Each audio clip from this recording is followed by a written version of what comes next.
Good morning, everyone, and happy Friday. You made it to Friday. I hope you can hear me okay this morning.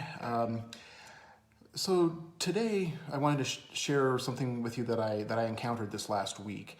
I recently listened to a podcast that introduced me to a new term that was really impactful. Very much in our religious community, in our church community, and in the work that I do for a civil rights organization, talk a lot about white supremacy. But I heard a man named Resmaa Menakem, who is a clinical therapist and trauma specialist, take a slight twist on the word. Instead of white supremacy, he called it white body supremacy. White body supremacy.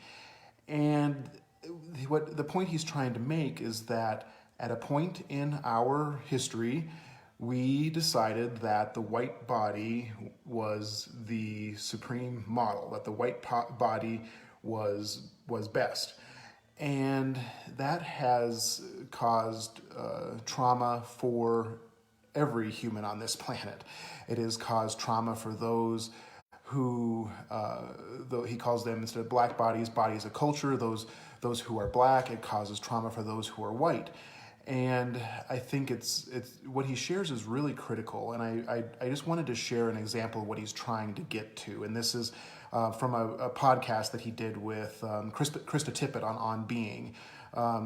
In his book that I'll share with you later, he says, "The white body sees itself as fragile and vulnerable, and it looks to police bodies for safety and protection.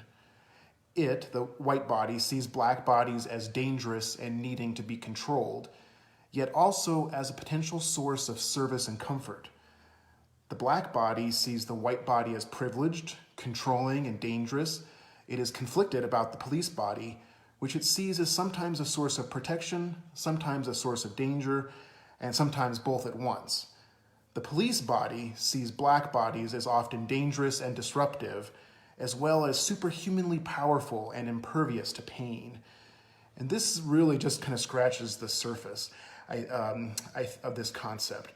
What I'm thinking about right now is how absolutely critical it is that white people help nurture spaces for black people to engage in healing practices and healing processes. There are ways that we as white people, I as a white person, can support that process. It is also critical that I as a white person and we as white people engage in our own healing, because the white body also experiences trauma from this concept of white body supremacy. There have been throughout history powerful white bodies that have also brutalized and oppressed other white bodies, and this is carried with us. And so there's so much to unpack here, but I offer this a little bit to you this morning to deepen our conversation that we are engaging with the rest of the country and locally. I wonder if this summer, while we're not physically meeting for religious services, we might see this time as a gift to intentionally spend times with and in our bodies, to intentionally say, okay, for June, July, August, for this summertime, I am going to rest. I am going to find practices that help heal and renew and strengthen my body. That we might get out of our minds a little bit and into our bodies a little bit more. I'll share the link to the podcast, the conversation with Resmaa Menakem, because it has, I think, a link to his book. But the book that he's written actually has practices for black people, white people, police, to engage in this process of addressing white body supremacy. And so Again, for me, I've decided that I'm going to use these next months, these summer months, to engage in some deeper